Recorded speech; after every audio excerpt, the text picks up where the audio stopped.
Om Sadashiva Samarambam Shankara Sharya Madhyamam Asmadasharya Paryantam Vande Guru Param Param Om. Namaste.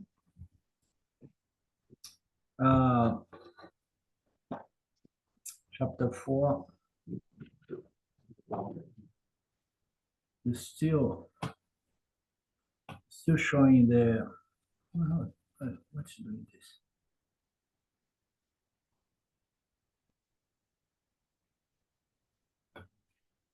this?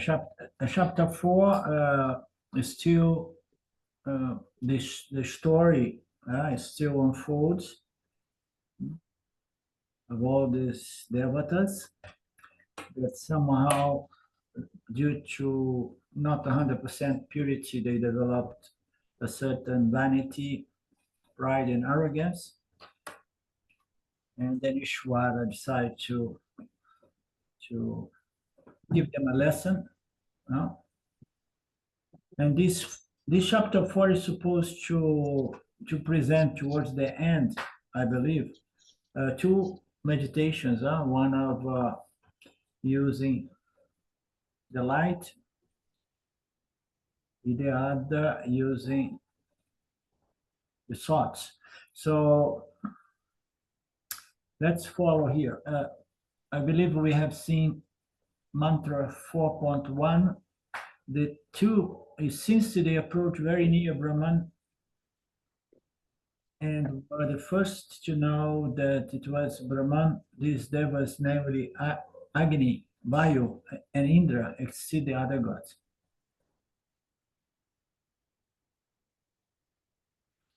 Okay. More descriptions of this story, And then the following verse says, since Indra approached Brahman nearest, and since he was the first to know that was Brahman, Indra exceeded or excelled the other two gods. So it's more or less more of the same concept. Let's see what Swamiji tell us here. In these two mantras, mantra 2 and 3 of the 4th chapter, the idea is to convey the glory of Brahman, Brahma Vidya, the knowledge of Brahman. The emphasis there is in knowledge of Brahman. As we know, the knowledge of Brahman may be indirectly or directly. Right? Directly is synonymous of self-knowledge and moksha. Whoever gains this knowledge becomes excellent. So how can we know Brahman as the adhishtanam or the substratum, the only reality, without knowing that it's my very nature, my very own nature? Because self-knowledge is a knowledge of Brahman, and these devatas could not recognize Brahman. So usually the situation is such that you know something really if you are very familiarized with it. These devatas, they went then, they couldn't figure out that it was Brahman, and they couldn't say what was that entity. And we know that if they have studied enough the Upanishads, they would know this is the so-called Brahman the Upanishads talk about. But they came back saying, we don't know what this entity is.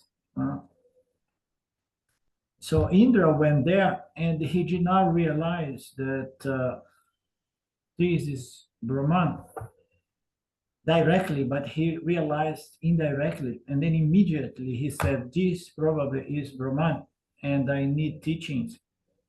I need the scripture. I need a guru. So that was the distinction between these two approaches. The first two devatas, and then Indra. Indra goes there and he sees that there is something in here, and I'm not clearly apprehending what it is. As we have seen in the previous chapters, you can never clearly precise apprehend what Brahman is, but you can understand that all is Brahman, and I cannot exclude myself of this entire phenomenal universe. So the purpose here is to excuse me just for a moment. I need more light here. Much better. The purpose here is to glorify Brahma Vidya, this knowledge, the knowledge in respect to the nature of Brahman as the only reality. Whoever gains this knowledge becomes excellent. He excels in life, and thereafter, therefore, he always stands out. Brahma Vidya makes a person the greatest human being. It makes a fundamental difference in one's life. All other knowledge, as we know, aparavidya, does not cause that much transformation. We have seen in Bhagavad Gita in several places this statement.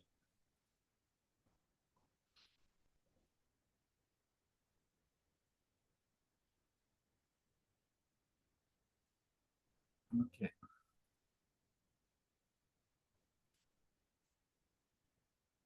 Helpless, anger, frustration, depression. So he's talking about samsari. Samsari, he has this symbol, mama.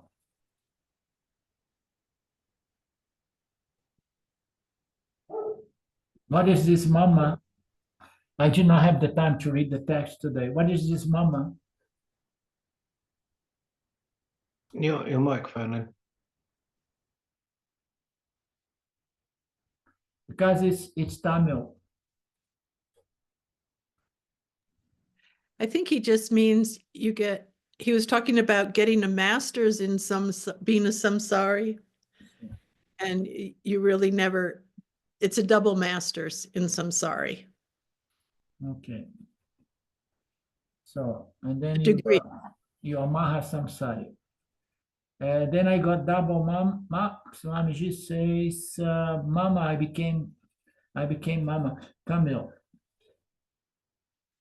What double mama he's talking about? Samsari. Then I became a samsari. I got all these degrees and so on, but I was never transformed by any of the scientific knowledge or degrees. I will always express my life in the form of HADF,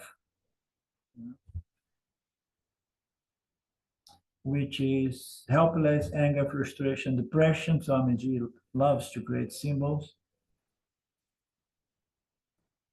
But the knowledge, the Atmayana, that the Yani gains is the only knowledge that makes a person cheerful, light, happy, satisfied, and peaceful.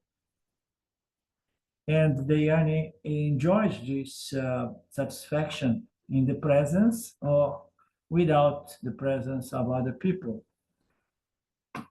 So the person will shine out, meaning to say you become wiser, and it's noticeable for the people with more sensibility. This glory of the Yani indirectly reflects the glory of Yana, Atmayana. Brahmavidya's stuti is the message here, the fifth semester of this story. He's, glorifying Brahmavidya.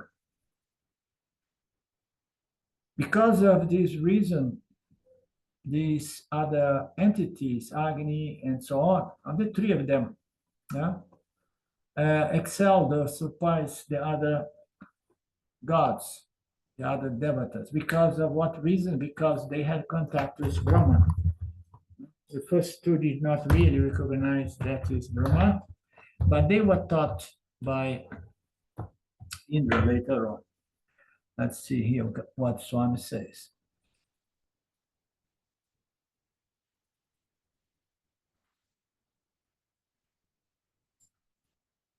because they had contact with yak.a, which is Brahman, whereas the other devatas did not get contact. They did not have any conversation with this yak.a entity. Okay.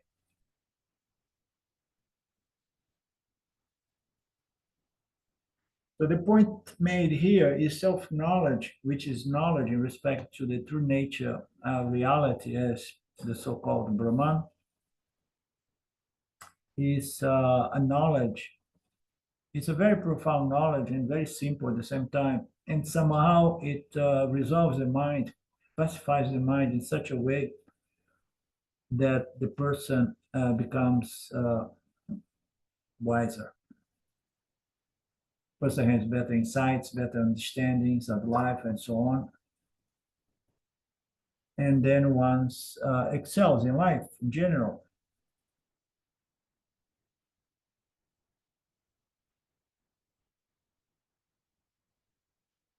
So Swami expands how the other devatas were in the pavilion and so on. And so I'm not going to go there.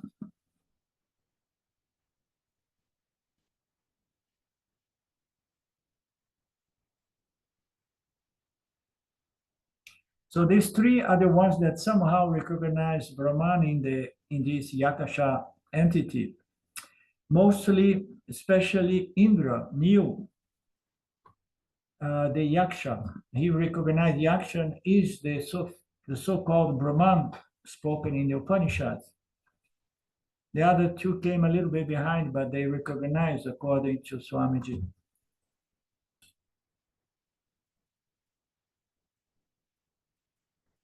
So the other two had to get a help from Indra. Indra got the teachings from the guru that showed up, and then later on he gave the teachings to the other devatas.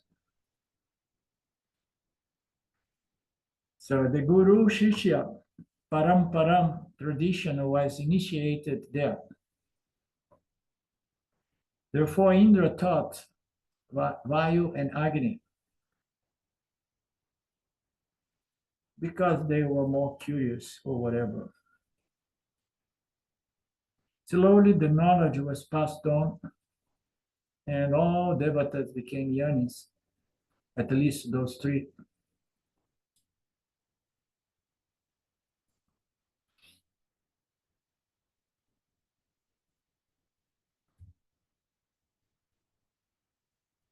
So they knew what? That Brahma iti.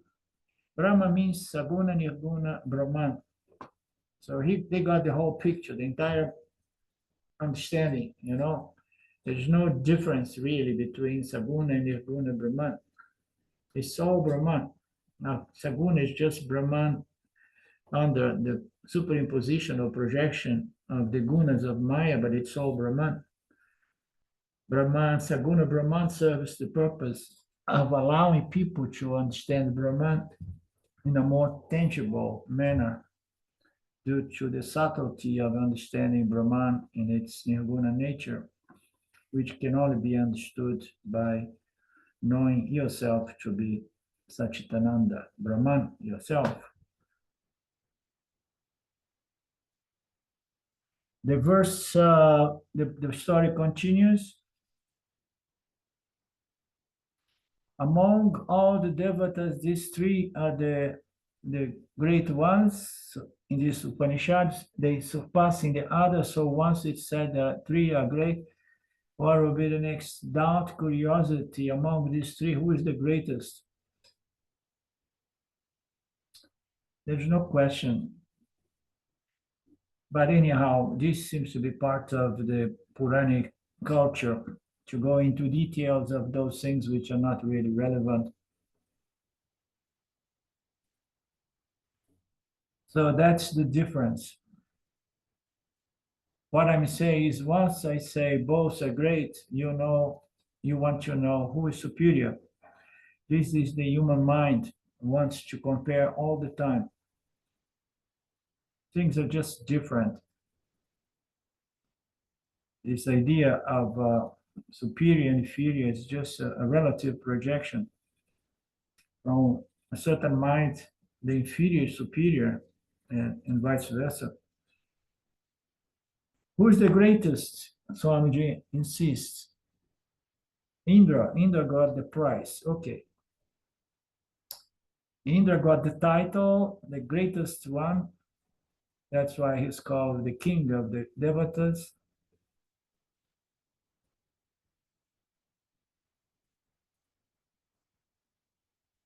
And one would say, wow, but he was in a disadvantage because when he went there to meet Yaksha disappeared because his ego is so big. There was no way Yaksha considered it's useless. He comes with such a pride that it's useless to have a chat with him. So it seems that he was in a disadvantage because he did not have a chat with Indra. But Indra came closer, and then Indra alone knew the Yaksha. He insisted that, let me get close here. Let me invoke this entity to teach me. And this person, this entity appeared as Uma Devi, as we have seen, is the Devas, Indra's Guruji. So therefore, Indra is supposedly spiritually superior, more qualified. Why? Because somehow he could recognize first, this could be Brahman, and since I'm not understanding it clearly, I need to be taught. I need the scriptures and I need a guru. And then he prayed, he did tapas and many other things, asking for the teachings and the guru, as we remember. Therefore, although he had a huge ego, he had a certain qualification due to more sattva guna that immediately allowed him to deflate its ego and to present itself as a disciple, asking for the guru.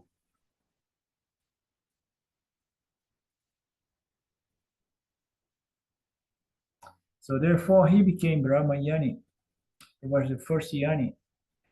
Indra is great, and immediately we should add the greatness of Indra does not belong to Indra, belongs to the only source of greatness. We can say Ishvara, we can say Brahman.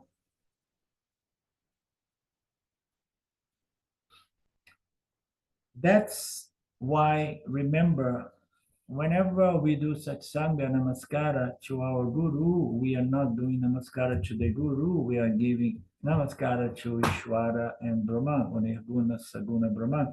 Guru's greatness is not person's greatness. I like Swami Shimaya saying that the guru is just an institution, it's a different kind of entity. So he represents this disciple guru sampradaya. Here it says that the guru is only a container in whom the knowledge can be passed on. That yana is also great by itself.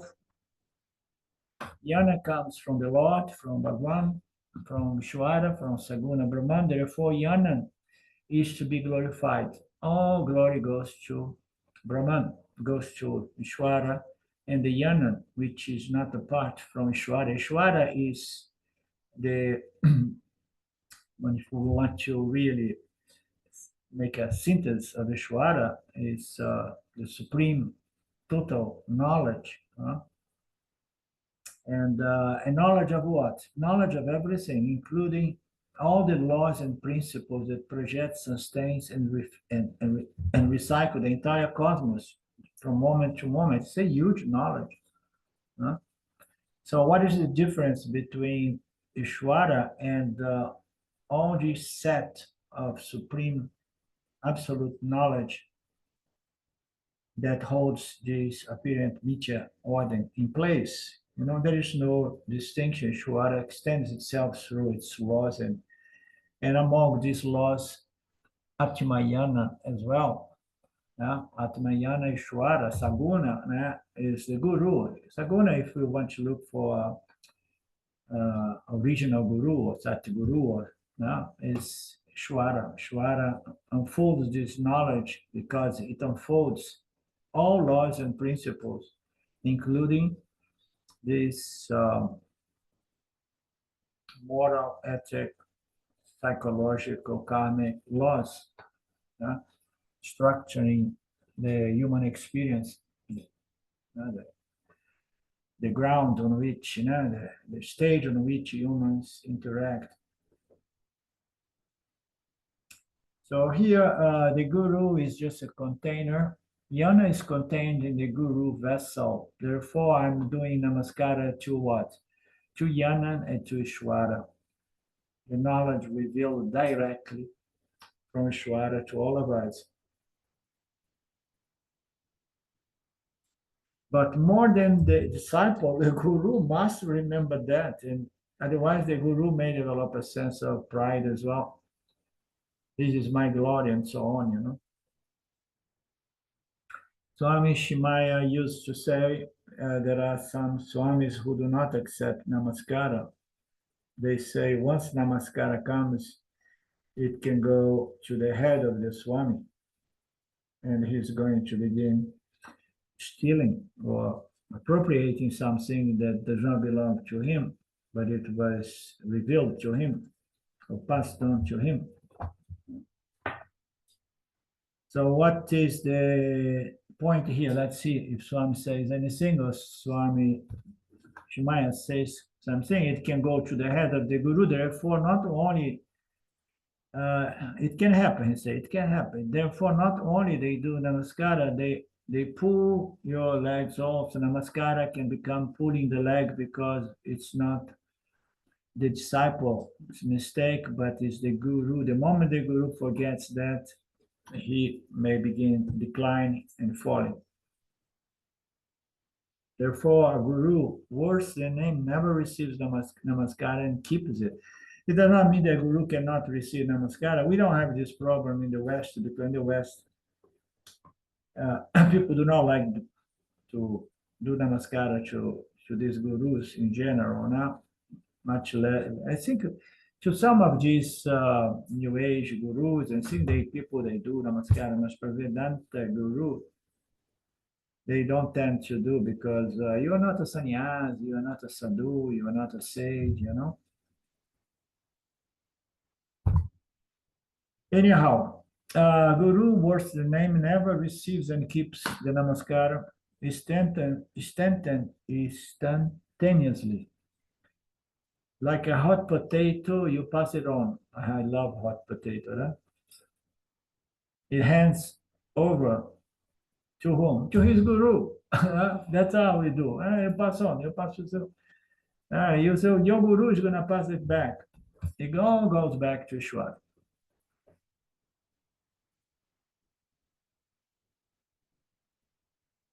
By glorifying Indra, the Upanishad is glorifying Brahma Vidya, and by glorifying Brahma Vidya, the Upanishad is glorifying the Creator, Ishvara, Saguna Nirguna Brahma.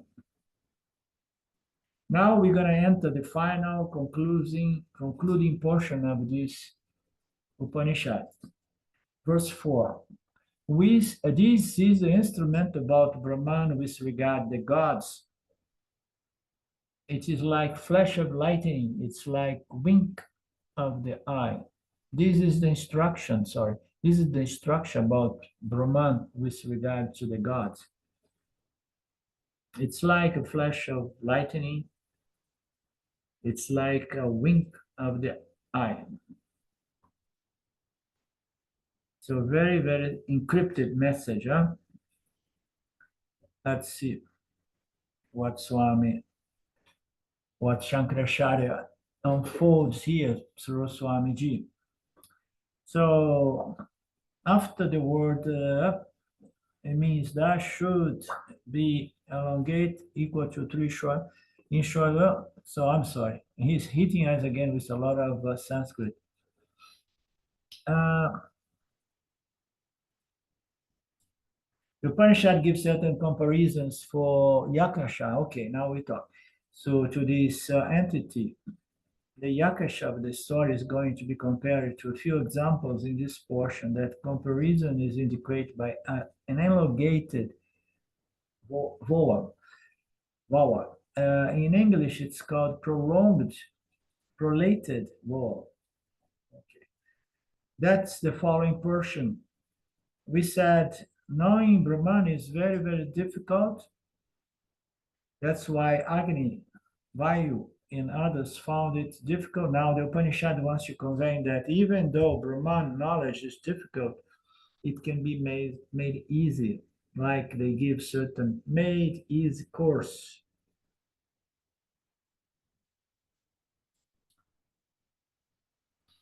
Brahma Vidya can be made easy because Brahma Vidya by itself is neither easy nor difficult. That's why in the scriptures, in some place it's said to be very difficult. In some other place in the script, it's said to be very easy. What is the example that they're going to give us to make this Brahma Vidya easier? For senior students, a lot of scope for homework here. Now we're going to go into the Nididhyasana on the flash of light first. If you are familiar in Kenopanishad, Brahma inquiry is like walking on a razor's edge. That means what? It's difficult. You can cut yourself, you can be killed. This is present in Kenopanishad, but in Bhagavad Gita, Krishna says, easy, not only ordinary easy, but very, very easy. Now, the question comes, how come one scripture says that it's very difficult and the other very easy? From that, it's very clear that by itself is neither easy nor difficult. Under certain conditions, it's difficult, and under certain other conditions, it's easy. Now, you would have guessed what I'm arriving at. Yes, Swami, we know.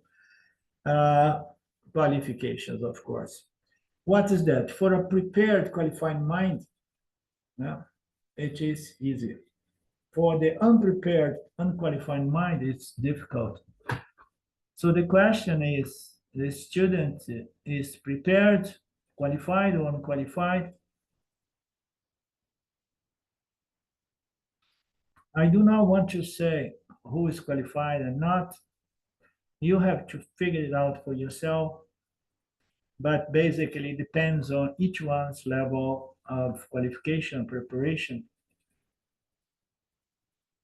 The teaching is received and retained is the test, the final test.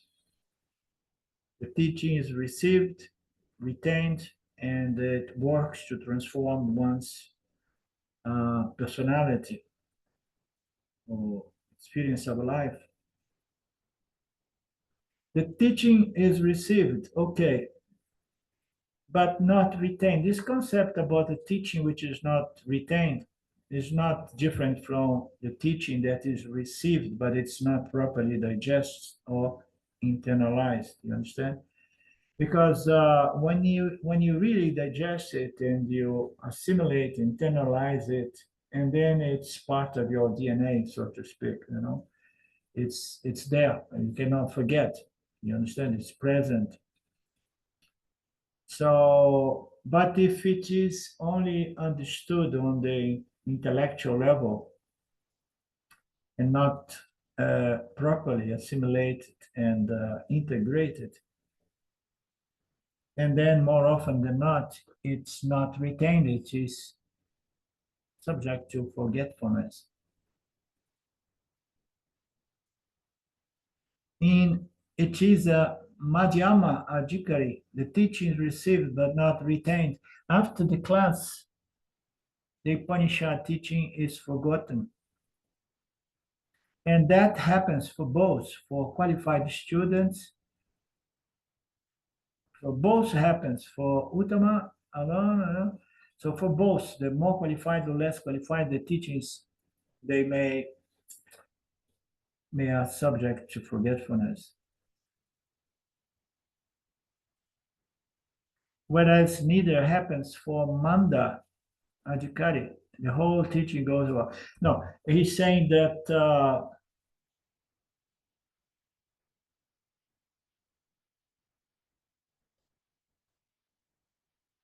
the teaching is received and this teaching is retained, but for the less qualified, it's not retained. After the class, Shapal is on. What it means Shapal is on?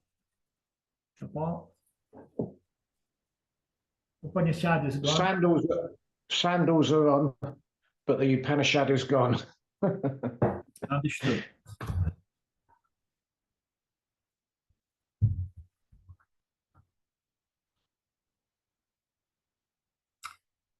So both happens. Yeah, both means the Upanishad and the Shapal is gone. But for the qualified, it's different.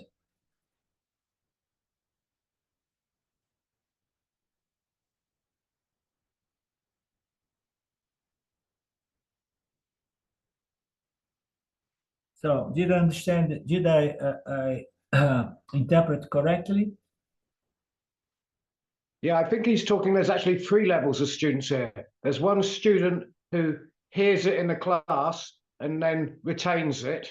There's one student who hears it who doesn't retain it. And there's one student who doesn't even understand what he's hearing. This is how I'm reading it. So as even we raise the level of our samskaras as you continue to attend the class. Now he says before, whereas neither happens to manda adhikari. The whole teaching goes about the ceiling, and maybe he's presenting 2 levels of the students which are unprepared. Yeah, the ones that understand, appreciate it, but do not retain, and the others that do not even understand the teachings. Huh? Yeah.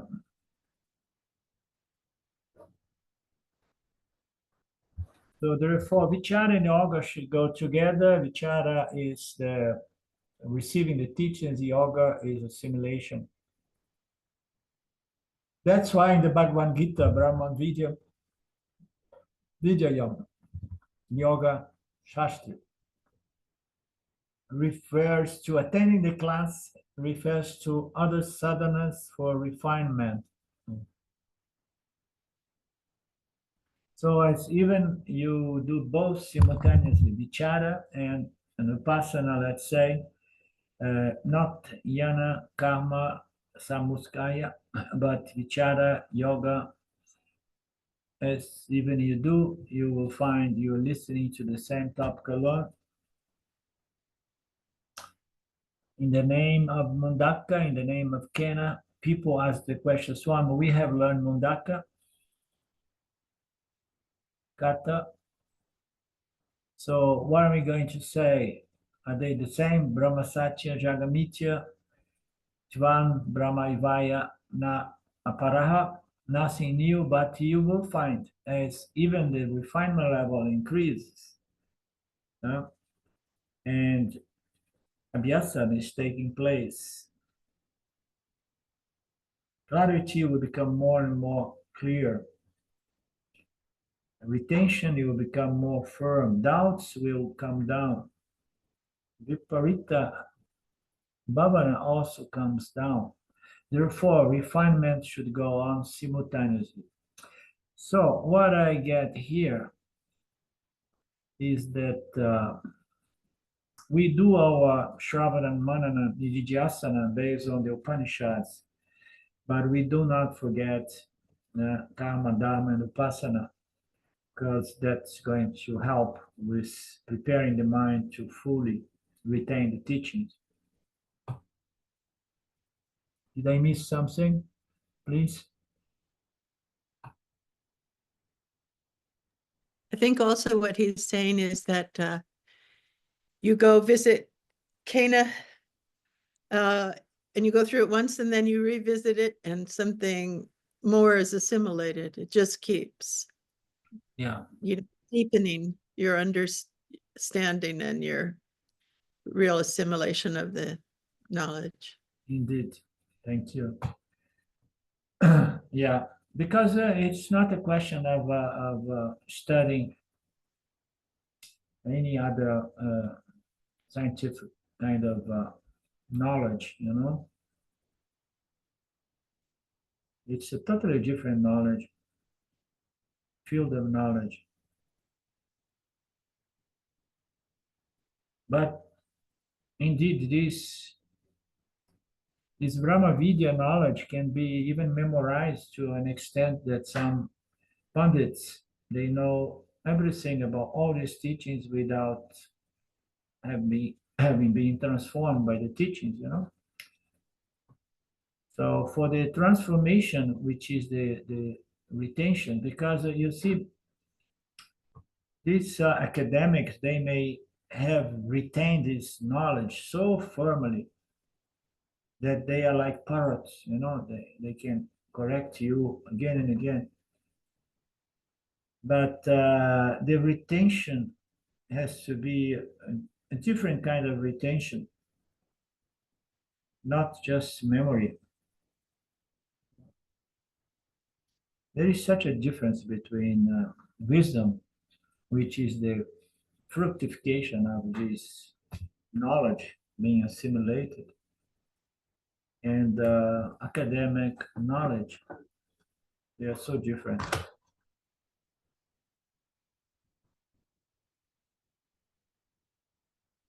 I have someone in my group that has academic knowledge and he's under the impression that he has self-knowledge. I doubt it. But we need to be a yoni to somehow try to to get that, you know, from what people say, what people do, and so on. Because academic knowledge does not shine with much wisdom, not even when they try to explain the scripture, you know. It's more like philosophical.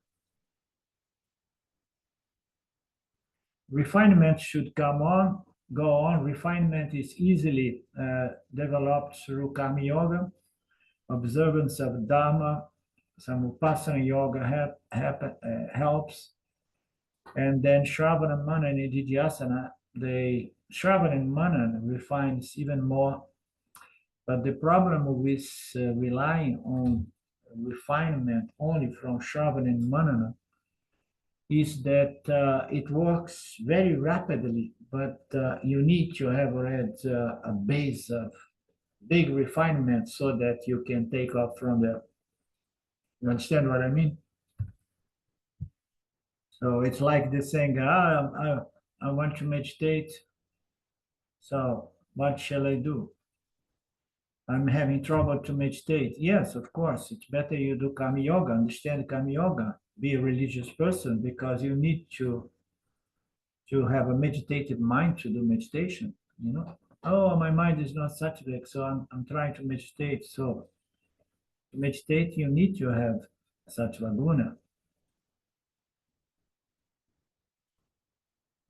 Refinement should go on simultaneously, doing Shravana and Manana and whatsoever more needed to improve our level of qualification. For refinement, all these, you know, I'm only repeating. For refinement, two yoga, karma yoga, upasana yoga. Karma yoga consisting of pancha mahavayana, the knowledge in regards to this mithya order of reality, the entire cosmos, which is superimposition of the elements produced by the gunas of Maya. Upasana yoga means varieties of meditations. Meditation also is highly useful. The Upanishad is going to talk about 4 upasanas. They should always be symbols of Ishvara. meditation within the Vedantic approach is always meditating upon a symbol of Ishvara or Brahman. All these symbols, upasana symbols, these are very close to yakasha. The symbols are chosen such a way that they are closer to Ishvara as yakasha. So we are coming to that point that was already announced. Yakasha was a very lightning, luminous entity, that people are like, wow, I have never seen such a lightning entity, And lightning is nothing but something as huge, strong, shining reflection of consciousness upon Sattva Guna. So Yakasha is a wonderful symbol of Ishvara, as Ishvara is pure Sattva Guna, the shining one.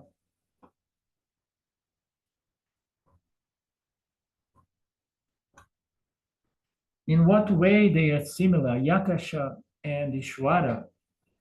Yakasha was very brilliant. It was a flash of brilliant light. And the second is what? It was brief, appeared and disappeared.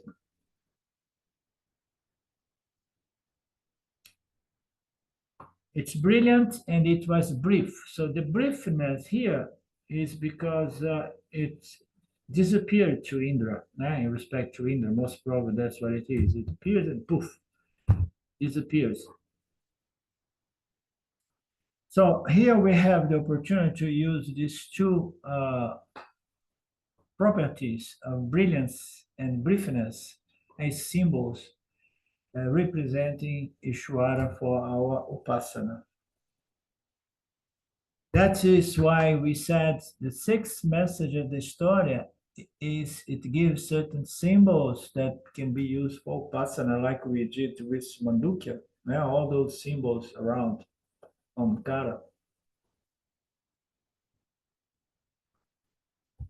So based on this story, we can pick up some symbols, and that's why what the Rishi did here.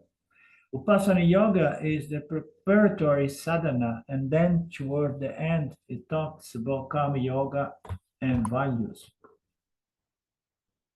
Karma yoga and upasana yoga will greatly refine and purify the mind. Refine also by itself will not give knowledge. Only the investigation in the lights of the teachings of the Upanishads will give knowledge. The combination of both yogas of refinement and Jnana Yoga, which is Atma Vichara, the combination of these two sadhanas will give maximum benefit. And for that, Sanaracharya gives an example in Vivekachudamani, which we are supposed to have seen and remember maybe. What was that? You have to take the medicines. You have to follow the do's and don'ts. If you need, you must take insulin from one side and blah, blah, blah. You have to follow the program. That's what they call lifestyle program. You need to change your lifestyle. Now, as a patient, diabetic patient, you have to change your lifestyle. You have to observe certain things and do certain things. It's unfortunate that Swamiji believes so much in the medical establishment that he gives this kind of examples. Because fundamentally, you should never go into insulin. There are real lifestyle changes that resolve the problem, Then you take whatever medicine is required. Karma yoga and pasama yoga are pasayam. Complement, what is pasayam?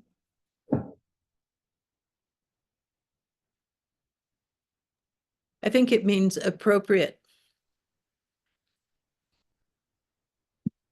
Okay, thank you. And from this, what is the important message? All the three yogas are compulsory.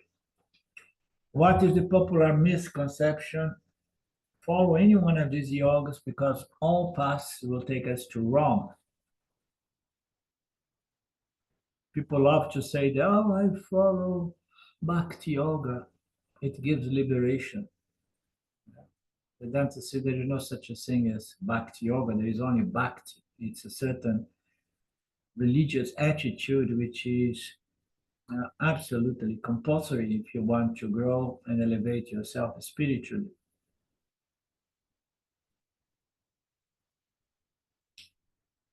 The important message here is there is no option presented by the scriptures. You need to go through each one of these sadhanas.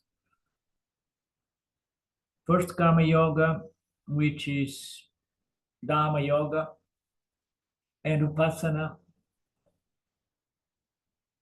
Both are compulsory.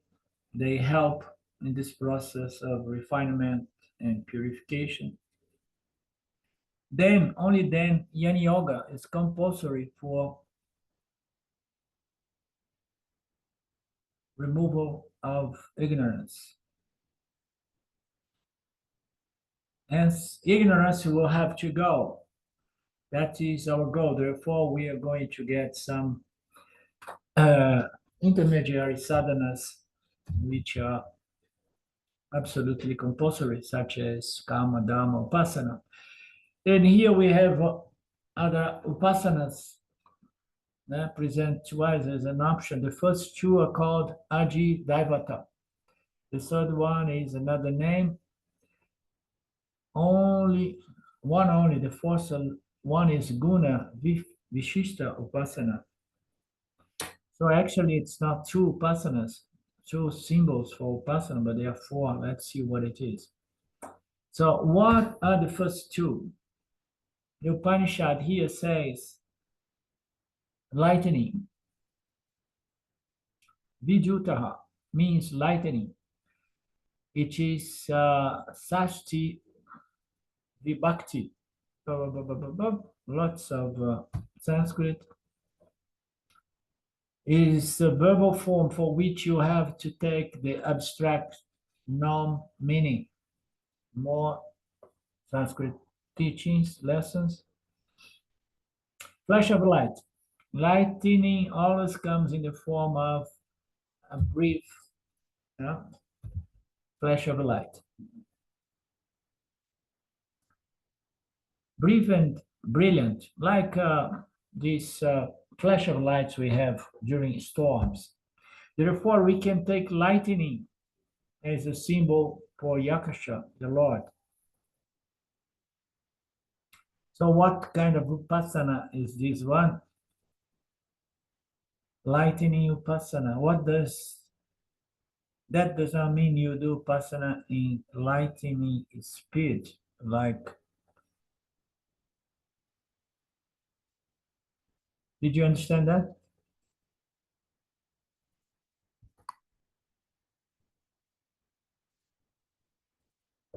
In high speed. I think what he's saying. Oh, sorry. I think what he's saying is don't do Vipassana in lightning speed. In other words, spend time doing it. Don't just do one flash and it's done. Yeah. You have to actually spend the time. I think that's what he's trying to say. Yeah, it's on those lines. You don't need to rush. You don't need to do it very quickly, Isn't it? Is that the point, Lynn? Seems to be, no?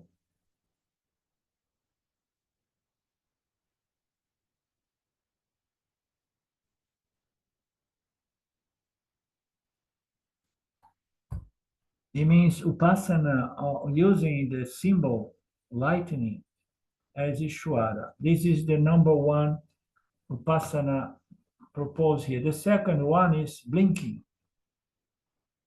So we all know what blinking is. We take the blinking of the eyes as a flash of light as well. The blink of the eye is like a flash of light. This is very nice. Very imaginative upasana. How do you say blinking is like a flash of light? Okay, now you close your eyes, what you experience? Nothing, no light. And then you open your eyes, you experience light in the blink of the eye. The world is there in front of you when you open your eyes. All of you are sitting in front of me, but all of you are enveloped in what? In darkness now, once I close my eyes. If I briefly open my eyes, what happens? I illumine you. The whole audience is illumined by my open eyes. So this I like this concept because we say that consciousness, Brahman, is the light of consciousness which illumines and reveals the world. But when we say illumines the world, it must illumine to someone, to some entity. No, there are no jivas, there are no creatures, there is only the world, and the consciousness illumines. So when we say that illumines and reveals the world, it reveals to those entities that have sensory perception to see the world. And human jivas being the highest, the peak of development of these organisms, intelligent organisms, it's going to, through the light of consciousness, blink the eyes and illumines the world, and then see the world due to this light which belongs to Brahman, but it shows up as the organ of vision, the instrument of vision after all, which is illumining one's environment to know the world. It's the same light of Brahman, the same light of consciousness, shining as our faculty of vision. So lightening, I briefly open my eyes and I illumine the world. It's if I'm blinking, it's not a continuous illumining. But light continues, whereas blinking leads to experience of flash of highlight. The light is continuous, but it's the instrument that blinks, gives a sensation of flashing, flashing, flashing. Even though sunlight is all spread all over, and consciousness is the light of the sunlight. Sunlight is not enough to experience you. Even though sunlight is already spread all over you, sunlight is not enough to experience you. Remember, sunlight is not enough. Another light is called, the light of consciousness. So consciousness is the ultimate pramana by which we see what we see, we hear what we hear, we taste what we taste, and so on.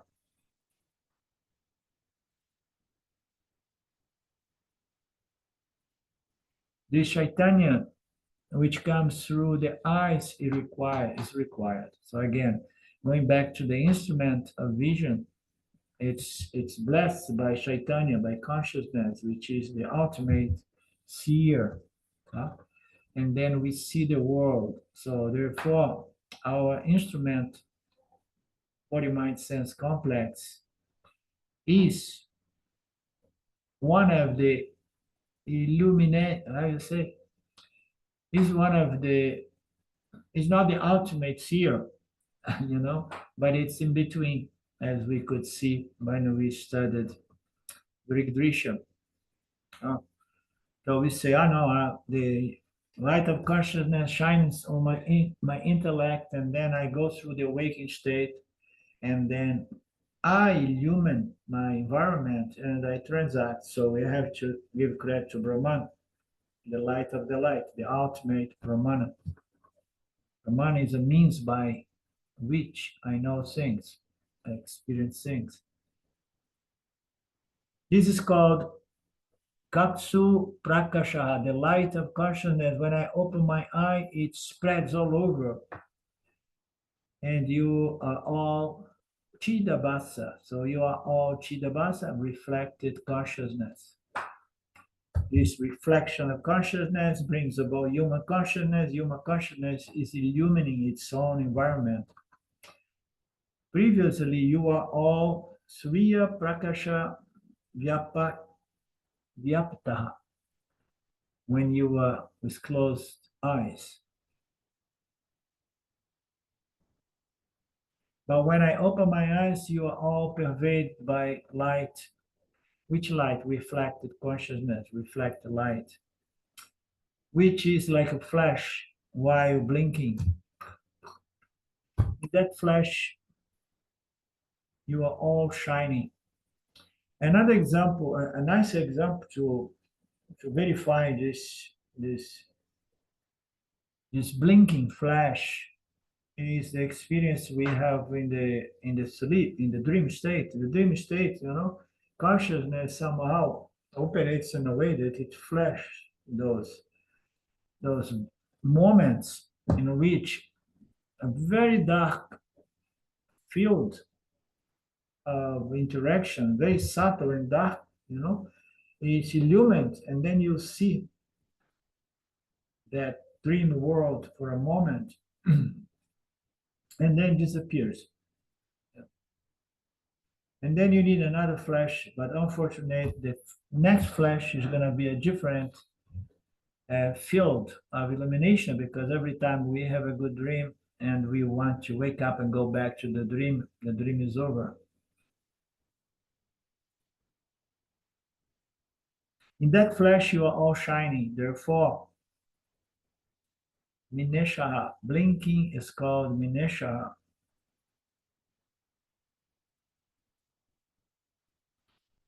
What is Nimeshaha?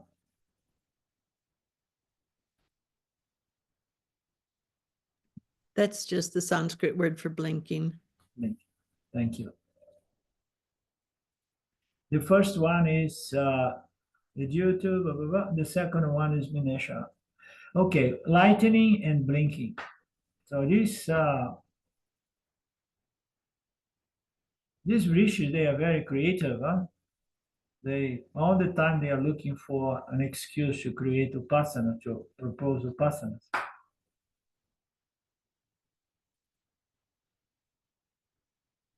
And that brings us to the next class of Swamiji. And he talks about the story. Says that our keno is coming to its final conclusion. He's going to present two upasanas, it seems, and karma. So he's going to give us also play with actions. Karma. Upasana means meditation, Ishvara, taking one symbol and the other. Here the Upanishad chooses those symbols that we just saw in the extract from the Yakasha story. The brilliance of Yakasha and the blinking nature, because it appeared and disappeared. Similar symbols are taken. The first one we saw in the last class was lightning, brilliance, briefly presents and illumines everything for a moment. Nobody can miss that, but it's very brief. When we have these huge lightnings in the sky, sometimes you don't have moon, everything is so dark, and then you see the whole sky becomes visible to our eyes, but it does not last very long. Also made me think inspiring thoughts also often come as flashes, a flash in the mind, an inspiring thought, and then it's gone. Yeah. Inspiring force in what sense you mean? Well, sometimes if I'm thinking about the teachings, going for a walk with a dog, thinking about the teachings, a light flashes in my mind. I suddenly get one point. It's like, oh, I get it. Bang, a light went on, so to speak. That's what I understood you saying. I just want to make sure that I did not misunderstand you. And Swami says, highly imaginative examples. The blinking is also exactly like a flash of lightning. I explained in the past class and so on. Therefore, for illumining all of you, your presence is not enough. Even the pervasion of the light is not enough. But consciousness must be there, blessing the lightening of consciousness through the chidabhasas, the reflected consciousness or the human consciousness.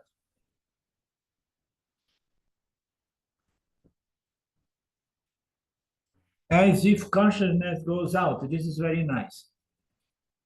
So consciousness is this principle that allows the human consciousness to experience duality. And then we need a source of physical light coming from our sun. But fundamentally, it appears as if consciousness travels through illumining who? The Chidabhasa. The Chidabhasa needs the light of consciousness to interact with the Dharma field. Without light, we go about touching things around. Not much fun to create planets in which there is no light. It's not even possible, it seems. We need light to grow food.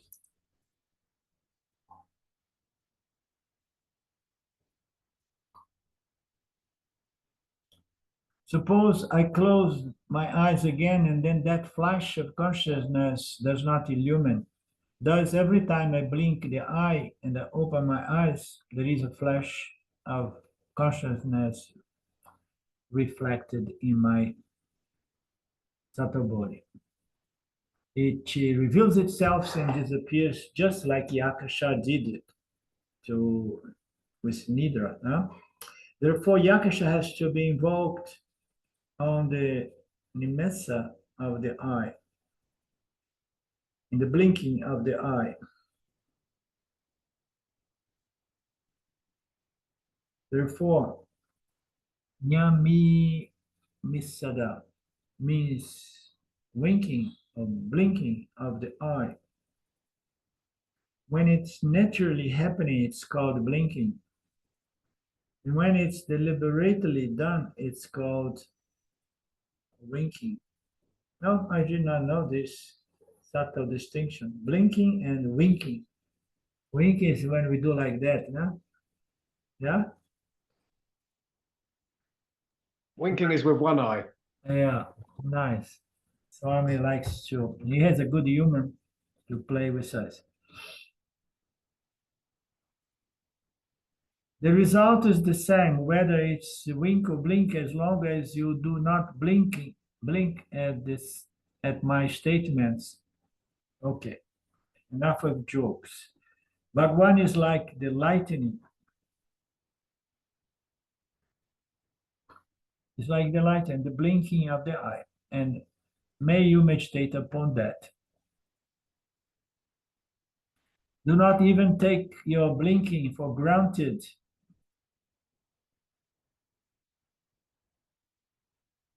Just imagine if we would lose this ability to blink.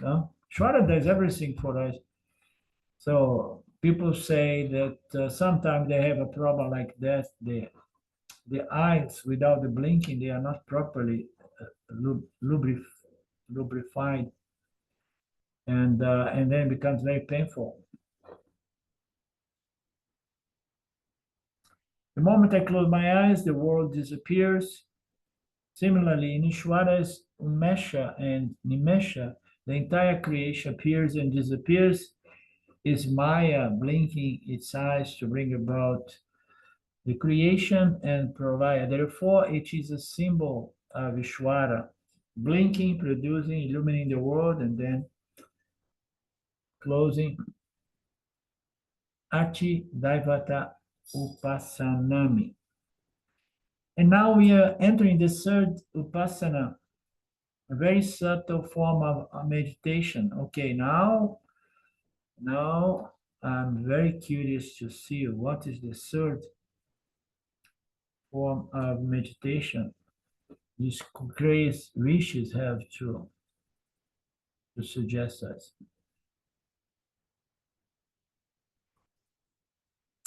Anything from you guys?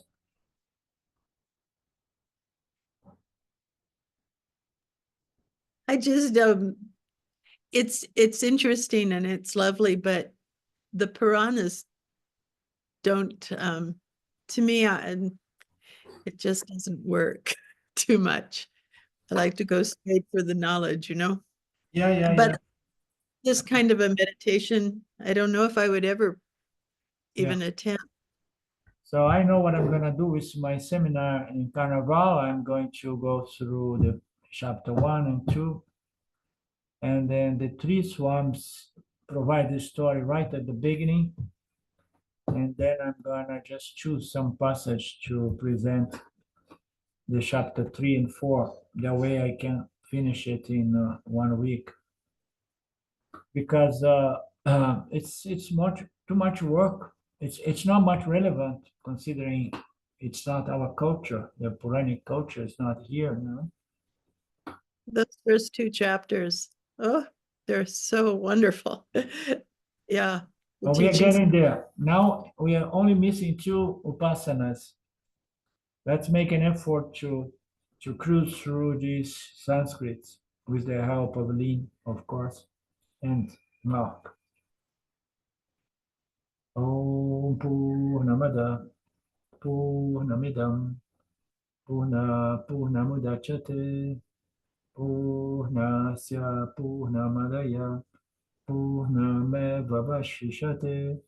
Om Shanti Shanti Shanti. Namaste. Tomorrow. Thank you. Thank you. Thank you, Lynn. Thank you. Appreciate it. We meet again tomorrow. Bye-bye. Yeah, thanks, Oliver. Okay, thanks, Lynn. Okay, bye now.